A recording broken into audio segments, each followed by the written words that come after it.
হচ্ছে আল্লাহর মাস। ওই মাস আমাদের খুব কাছাকাছি।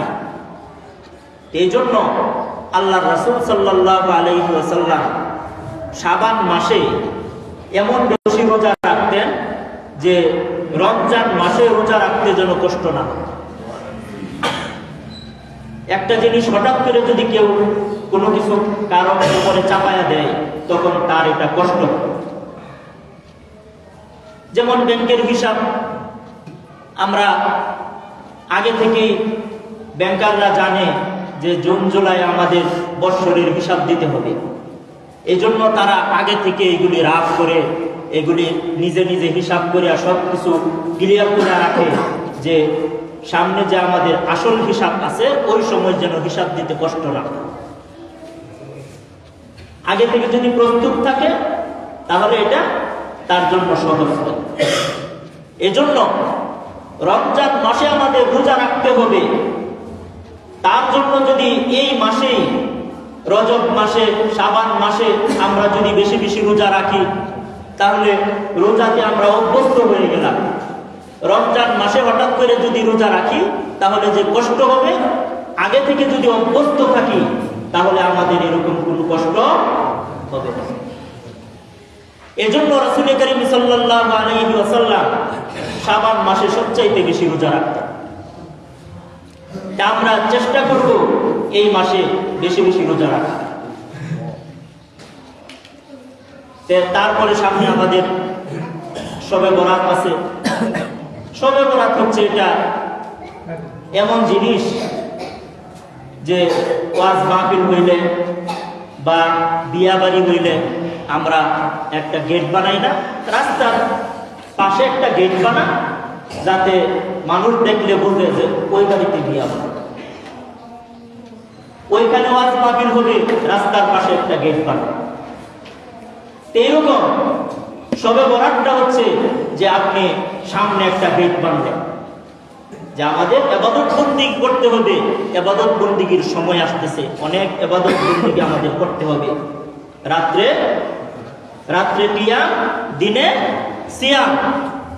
রাত্রে কিয়াম, দিনে সিয়াম, অর্থাৎ দিনে রোজা রাখতে হবে, রাত্রে দাঁড়িয়ে দাঁড়িয়ে ইবাদত করতে হবে, অর্থাৎ 20 রাকাত তারাবি পড়তে হবে।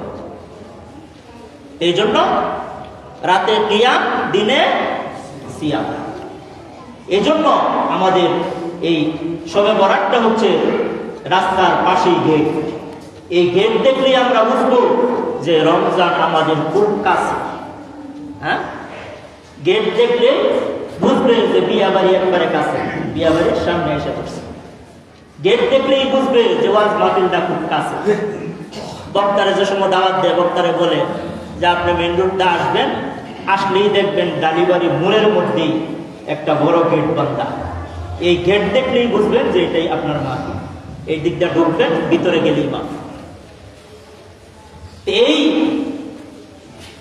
শবে বরাতটা হচ্ছে আমাদের রাস্তার পাশের গেট। যে বরাত আসলেই আমরা বুঝবো যে রমজান খুব কাছাকাছি এসে পড়ছে, রমজানের আর বাকি নাই। এখন থেকে আর বেলায় দোলায় কোনোভাবে সময় নষ্ট করা যাবে না। এজন্য রাসূল করিম সাল্লাল্লাহু আলাইহি ওয়াসাল্লাম এই মাসের অনেক গুরুত্ব দিতেন, বেশি বেশি ইবাদত বন্দেগী করতেন, রোজা রাখতেন, রাতে ইবাদত বন্দেগী করতেন। এই মাসটা ইবাদত বন্দেগী করে কাটাইতেন যেন রমজান মাসে এর ধারাবাহিকতা রক্ষা করে ইবাদত বন্দেগী যেন বেশি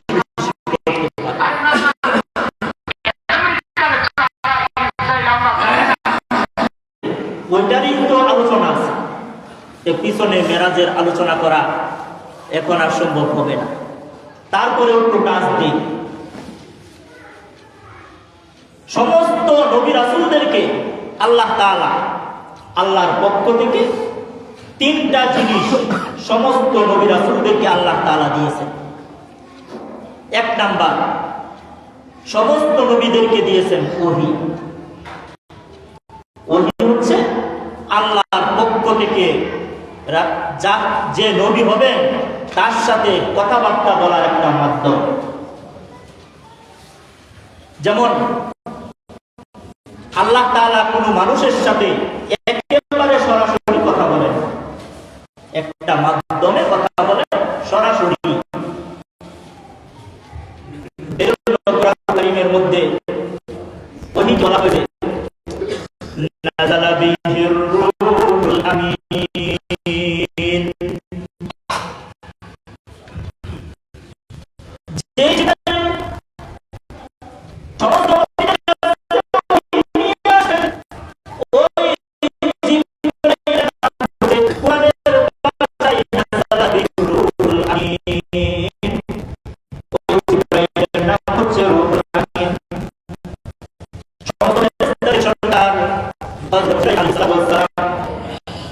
আল্লাহর বার্তা নিয়ে রাসূলের কাছে, নবীদের কাছে আসতেন। নবীরা কোনো কিছু বলতেন না যতক্ষণ পর্যন্ত জিবরাইলের সাড়া না পাইতেন।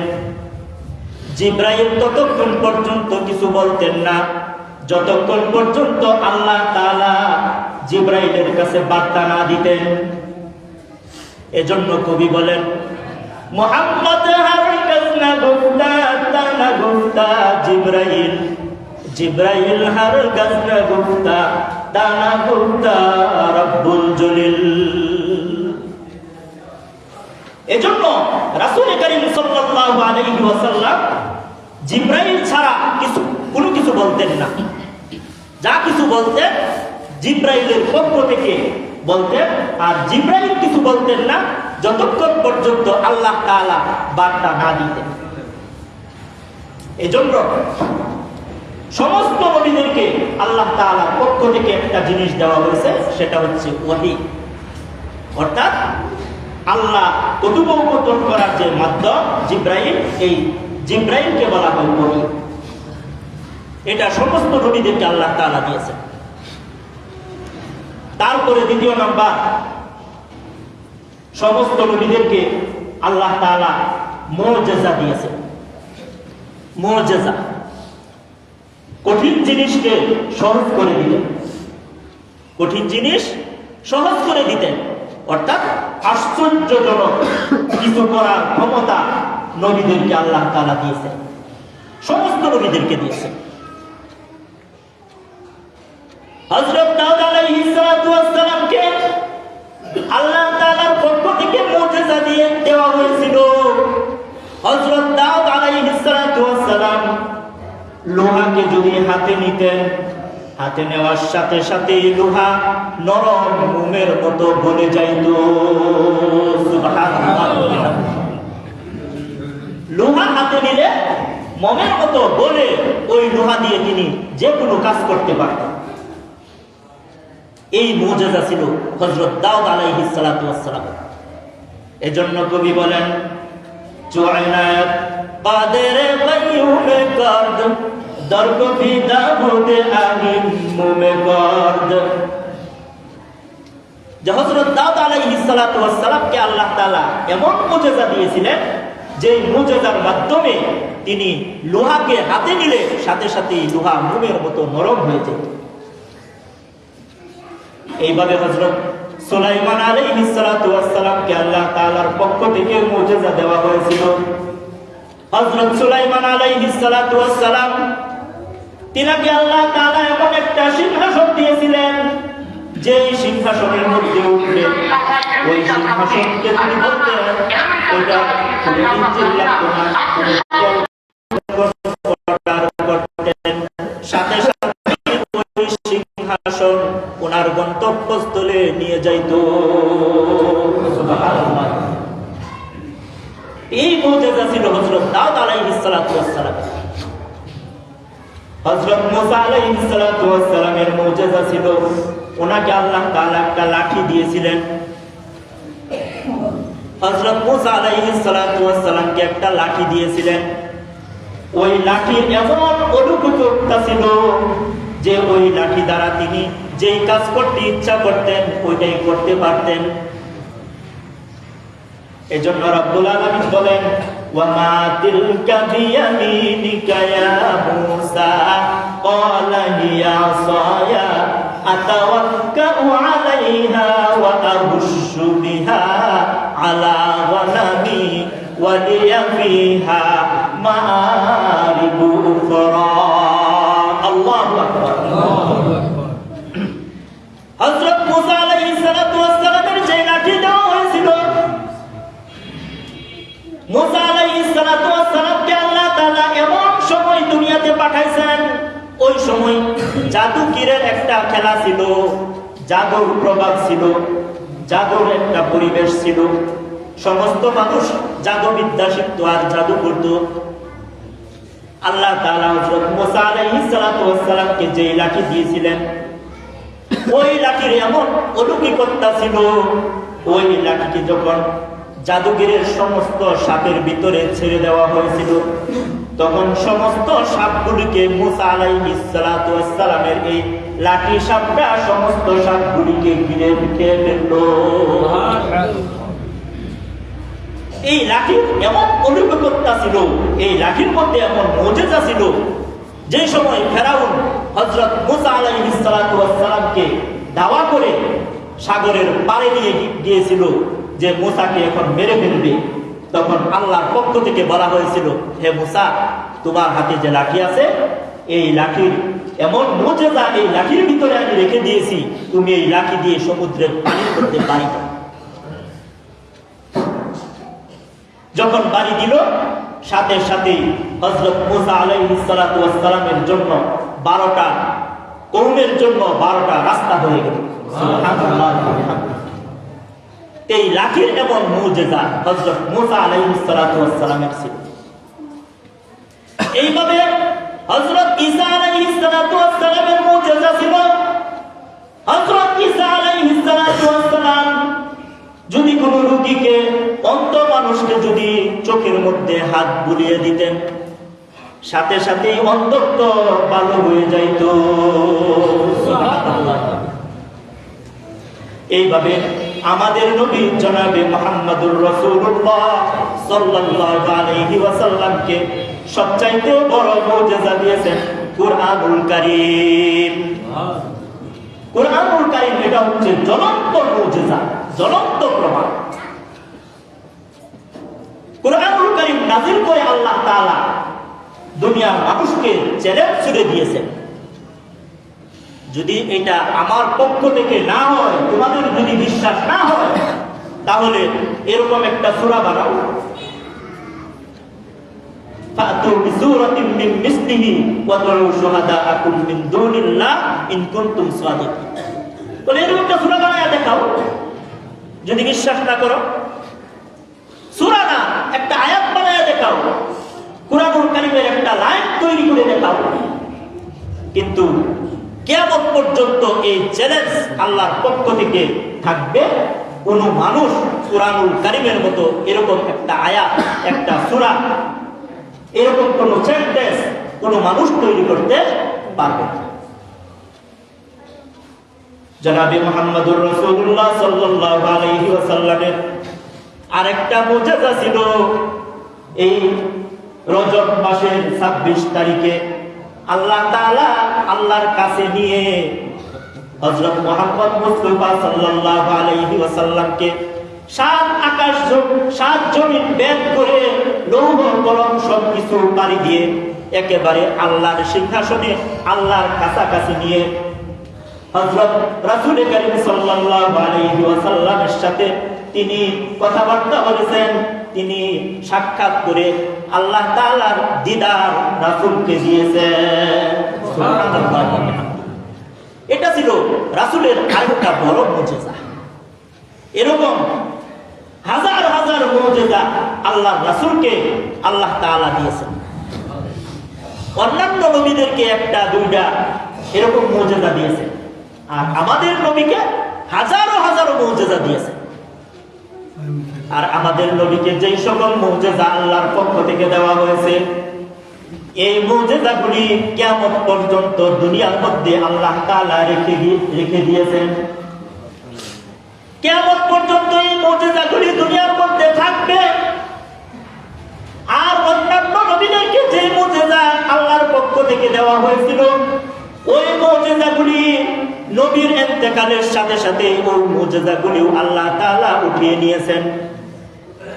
আমাদের নবীকে যে মুজিজাগুলি দিয়েছেন, এই মুজিজাগুলি কিয়ামত পর্যন্ত আল্লাহ তাআলা এই উম্মতের জন্য বরকত স্বরূপ রেখে দিয়েছেন। এজন্য মেরাজের ঘটনা হযরত রাসূল করিম সাল্লাল্লাহু আলাইহি ওয়াসাল্লামকে আল্লাহ তাআলা সমস্ত আকাশগুলি পাড়ি দিয়ে মাধ্যাকর্ষণ শক্তি পার করে গ্যালাক্সি মিল্কি ওয়েগুলি সব পার করে আল্লাহ তাআলা রাসূল করিম সাল্লাল্লাহু আলাইহি ওয়াসাল্লামকে এক রাতের মধ্যে, রাতের কোনো এক অংশের মধ্যে আল্লাহ তাআলা একেবারে আল্লাহর কাছে নিয়ে কথোপকথন করে বন্ধুর সাথে দেখা সাক্ষাৎ করেছেন। সুবহানাল্লাহ। তে মেরাজ এটা খুব কঠিন ব্যাপার। অনেক নাস্তিকেরা এই মেরাজকে অবিশ্বাস করে। গত সপ্তাহেও নাস্তিকদের কিছু জবাব বলেছিলাম।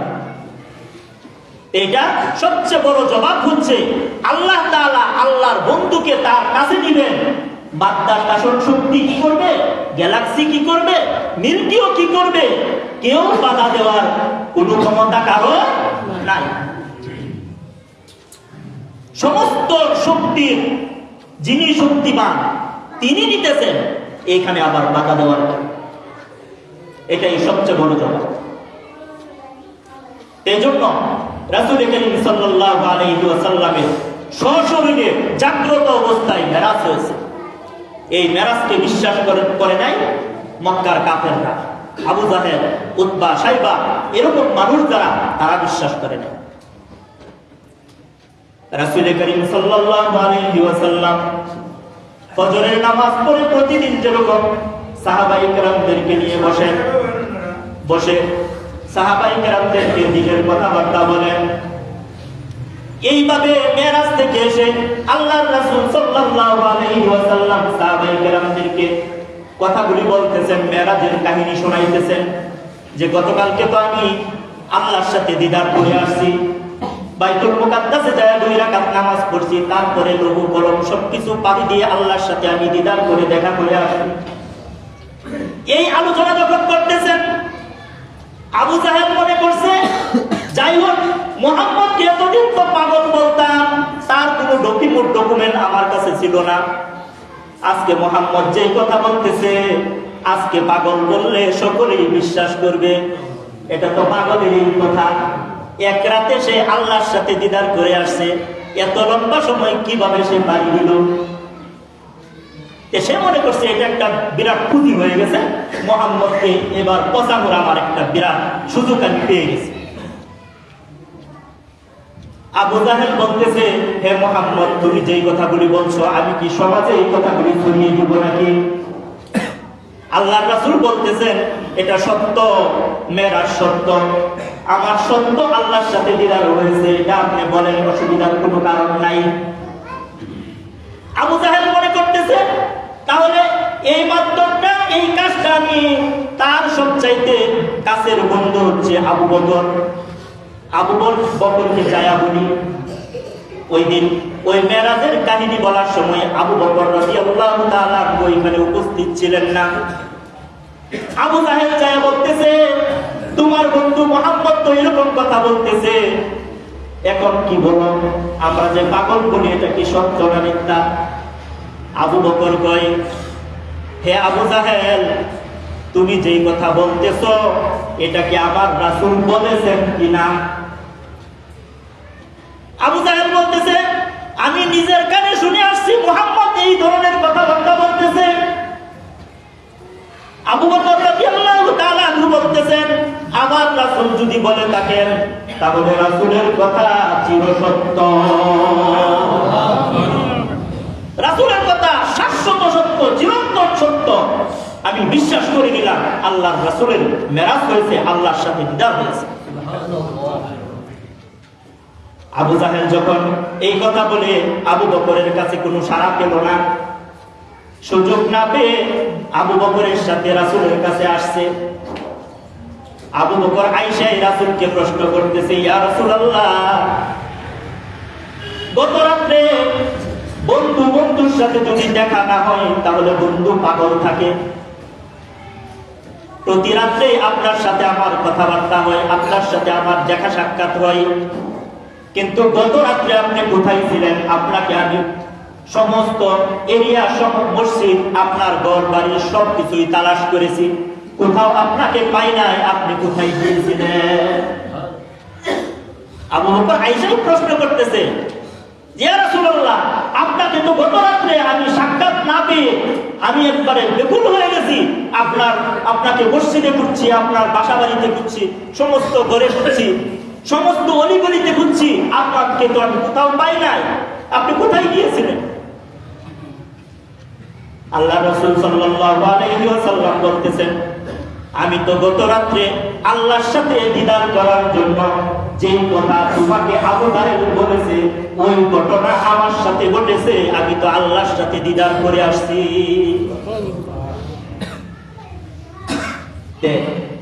আবু তাহের মার্কা যারা, তারা এই সমস্ত দ্বীনের কথা, রাসূলের কথা এগুলি অবিশ্বাস করতে পারে। অসৎ লোক যারা, তারা নিজেকে দিয়া সকলকেই মাপে। যারা অসৎ, ভিতরে সত্যতা নাই, সে অন্য কেউ মনে করে সেও মনে হয় অসৎ। অসৎ লোক যারা, মিথ্যাবাদী যারা, তারা সকলকেই মিথ্যার পাল্লা দিয়া মাপে, সকলকেই সে অসৎ মনে করে। চাই আলেম হোক, চাই ভালো মানুষ হোক, চাই হাজি সাহেব হোক, চাই যে কোনো ধরনের মানুষ হোক, অসৎ মানুষটা সে তার ক্যাটাগরি দেয়, সে আরেকজনকে অসৎই সে মনে করে। আবু জাহেলের ভিতরে ছিল অসৎ, সে ছিল কাট্টা কাফের, অস্বীকারী। এজন্য সে মনে করছে যে মুহাম্মদ মনে হয় আমার মতো এরকম মিথ্যাচারই করে, এরকম মিথ্যা কথাই করে। এজন্য আল্লাহর পক্ষ থেকে হযরত আবু বকর রাদিয়াল্লাহু তাআলা আনহুর নামে সিদ্দিক উপাধি চলে আসছে। সুবহানাল্লাহ। যেই এই কথাকে স্বীকৃতি দিয়েছে আল্লাহর পক্ষ থেকে, আল্লাহ তাআলা সিদ্দিক উপাধি আবু বকরের শানে দিয়ে দিলেন, যে আবু বকরকে আজকে থেকে শুধু আবু বকর ডাকবেন না, তাকে সিদ্দিক বলে ডাকবেন। কেন? সে সত্যতার চিরন্তন জবাব দিয়েছে। এজন্য সত্যের পক্ষে আমরা সবসময় কথা বলবো, সত্যের পক্ষে থাকবো, সত্যের পক্ষে রায় দিব। তাহলে আল্লাহর পক্ষ থেকে আমরাও সত্যবাদী বলে বিবেচিত হব। এজন্য আমরা সবসময় সৎ পথে চলবো, সত্য কথা বলবো। যারা অসৎ, তাদের সাথে তাদের দলভুক্ত আমরা হব।